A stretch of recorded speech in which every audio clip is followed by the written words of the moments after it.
Halo guys, welcome back to Korea Remit bersama orang Korea yang mantap. Oke, Polo, di video kali ini aku mau membahas tentang BoramTube. Jadi cukup banyak banget yang nge-tag aku di TikTok, ada juga yang DM aku, dan mungkin ada yang nge-tweet aku di Twitter juga. Nah, akhirnya ini tak bahas karena cukup banyak yang pengen tahu, Mas, ini kejadiannya kayak apa. Pertama-tama tak jelaskan dulu channel yang namanya BoramTube. Mungkin kebanyakan dari kita, dan termasuk aku, jujur aku tahu tapi nggak pernah nonton channel ini. Nah, BoramTube ini channel apa sih? Jadi BoramTube ya. Boram ini adalah nama dari anak yang muncul di channel itu, dan channel ini merupakan channel kids, jadi kayak review mainan ataupun vlog dia main sama mama papanya. Channel ini berawal mula ketika mama sama papanya itu mulai mendokumentasikan saat anaknya ini bermain dengan mainan ataupun dengan keluarganya. Tapi karena channelnya ini makin menjadi populer, sehingga channelnya ini menjadi lebih kayak kids channel yang kayak dibuat kayak settingan gitu jadinya. Tapi nggak masalah settingan atau tidak, orang-orang cukup suka karena yang nonton kan juga anak-anak kecil. Kalau misalnya anak kecil lihat anak lain main ataupun beli mainan baru gitu kan pasti menarik. Dan sebenarnya channel ini tuh nggak terlalu dikenal sama orang dewasa kayak aku. Tapi sekarang kayaknya hampir 100% orang Korea tahu channel BoramTube. Karena apa? Mereka itu membeli satu gedung di Korea, lebih tepatnya di daerah Gangnam yang harganya itu mencapai sekitar 9,5 miliar Korea won. Jadi kalau dirupiahkan mungkin sekitar 110 miliar rupiah. Gila banget tuh. Nah, dikarenakan itu orang-orang dewasa itu jadi kayak tahu, wah ternyata channel kids ngupload video kayak gitu aja bisa beli gedung harga 110 miliar. Nah, kayak gitu. Bukan karena orang dewasa itu nontonin channel itu. Oke? Dan setelah itu cukup banyak berita yang bilang katanya channel BoramTube itu per bulannya bisa menghasilkan 30 miliar rupiah lah. Pokoknya banyak banget berita-berita tentang penghasilan mereka. Nah, BoramTube, anak ini sebenarnya merupakan anak kelahiran tahun 2013, lebih tepatnya 1 Februari. Jadi 1 Februari tahun 2013. Sehingga sekarang itu usianya berapa?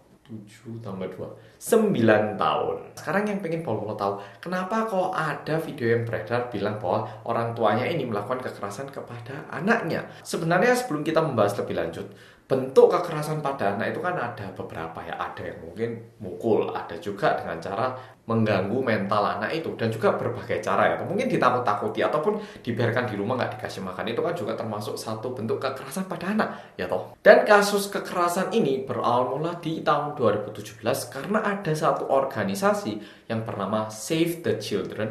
Mereka ini menuntut orang tua Boram sebagai orang yang melakukan kekerasan kepada anaknya. Nah, kekerasan yang dilakukan kayak apa? Kekerasan yang dilakukan tentu bukan mukul kayak gitu. Karena kalau misalnya momennya kayak gitu, pasti semua orang udah melaporkan ya toh.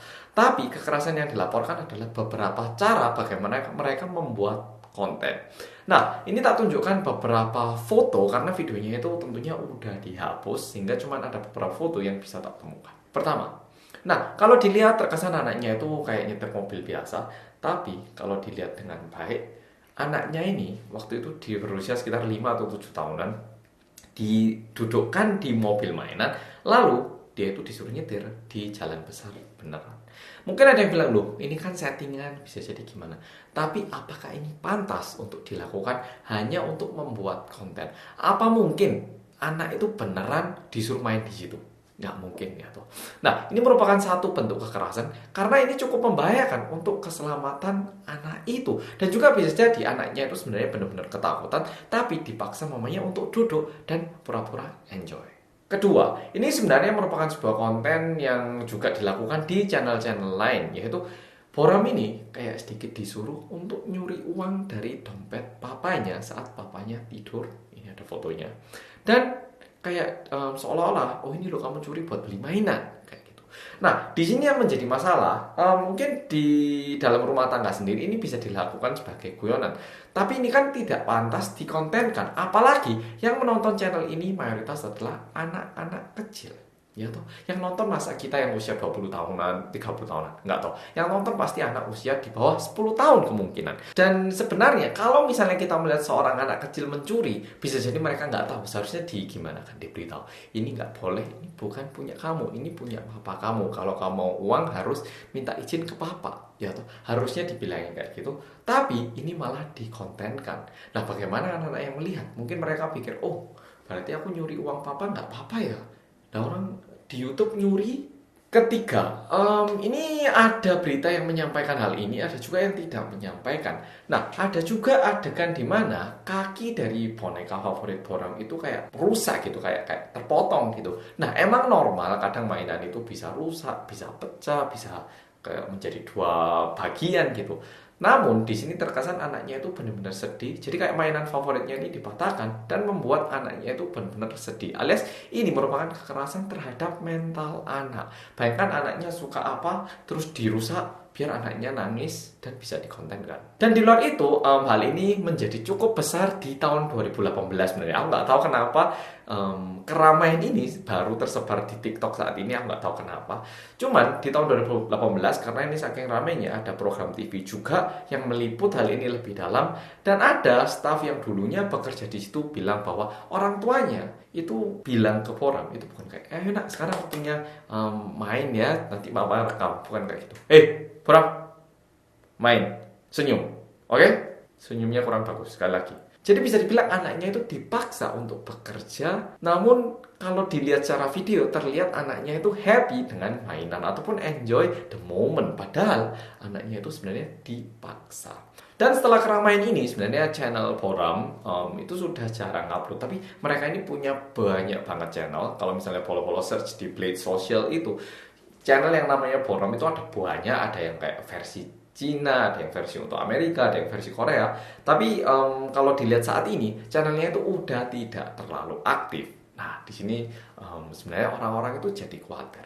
Saat Boram itu membeli gedung yang harganya tadi 110 miliar, itu bukan cash belinya. Mereka itu beli dengan kayak pinjaman uang dari bank sekitar 70 hingga 80%. Jadi bisa dibilang 80 miliar ya itu pinjam dari bank. Tapi kalau misalnya channelnya udah nggak bisa menghasilkan uang, gimana? Bayar. Pasti nggak sanggup dan bisa-bisa bangkrut ya. Atau meskipun ada uang sewa dari gedung, kan nggak mencukupi gitu loh seharusnya. Mungkin dibuat untung iya, tapi untuk menutupi semua hutang tidak mungkin ya toh. Dan kalau hal ini tidak pasti, oke? Ini tak bilangin, info yang ini tidak pasti dan aku nggak bisa memberitahu nama channelnya apa, tapi tak beritahu inisial channelnya aja.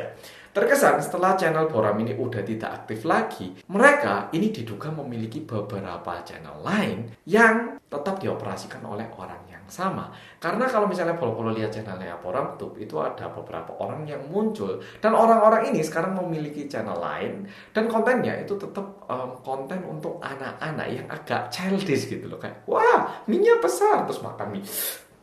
Nah kayak gitu itu. Dan mereka ini sebenarnya view-nya juga lumayan tinggi. Dan channel yang dimiliki itu bukan cuma satu, ada 3. Inisial channelnya tak beritahu, tapi aku nggak mau memberitahu nama channelnya, oke? Karena bisa jadi ini salah, ini cuma info yang beredar di komunitas Korea. Yang pertama inisialnya H, di situ yang muncul cowok-cowok. Dan channel yang kedua itu inisialnya D, yang ini gede banget, subscribernya juga banyak banget. Kalau dibandingkan Boram tuh dulu yang 30 juta subscriber, memang kecil, tapi yang ini lumayan besar. Dan satu lagi, ini 2 cewek yang muncul, inisialnya T dan N. Oke, aku cuma bilang T dan N, aku nggak bilang channel mana. Banyak ya channel yang inisialnya T dan N. Nah, dilihat dari sini view-nya itu sebenarnya lumayan tinggi. Kita nggak tahu yang nonton itu beneran orang dewasa ataupun anak kecil, tapi terkesan mereka tetap terus bisa menghasilkan uang dan menjadi makin kaya. Jadi untuk saat ini Boram sendiri tidak terlalu aktif, tapi diduga dia sekarang ini adalah anak SD. Namun orang tuanya tentunya sudah lumayan kaya. Yang disedihkan di sini adalah berawal dari mendokumentasikan momen-momen berharga bersama keluarga, ini berubah diakibatkan uang yang dihasilkan semerta-merta tergantung pada view. Ini mengakibatkan sifat channel sedikit berubah dan lupa apa tujuan awal mereka mulai YouTube. Jujur ini bukan kayak masalah besar. Channel mana yang sebenarnya saat ini yang udah besar tidak beroperasi dengan tujuan menghasilkan uang, yaitu karena channel-channel YouTube ini sekarang udah menjadi salah satu bentuk bisnis baru. Namun yang disayangkan adalah orang tua yang seharusnya mencintai dan menyayangi anak malah menjadi orang tua yang menggunakan dan memanfaatkan anaknya hanya sebagai suatu alat penghasil uang. Ya, jadi Kayak gitu. Satu hal yang kelewatan. Jadi setelah dituntut, jaksa juga menuntut mereka dan akhirnya di sidang mereka itu dinyatakan bersalah tapi tidak dihukum. Namun keputusan dari kehakiman adalah menyuruh kedua orang tua untuk mengikuti bimbingan cara membimbing anak ataupun mendidik anak ya. Jadi kayak gitu tuh. Dan ini merupakan hukuman yang cukup umum karena kalau misalnya orang tuanya dihukum ataupun dipisahkan, siapa yang merawat anak? Kayak gitu. Jadi ini agak ya susah juga sih ya. Ya kayak gitu. Dan di luar itu tidak banyak lagi info-info rame yang beredar. Tapi aku nggak tahu kenapa tiba-tiba rame di TikTok. Aku sendiri juga ingin tahu. Dan aku ingin bilang terima kasih banyak udah banyak yang memberikan saran konten buat aku. Ya jadi kayak gitu. Semoga pol-pol jadi paham. Terima kasih sudah nonton video kali ini dan sampai jumpa di video berikutnya. Bye bye. Lapong ini ya.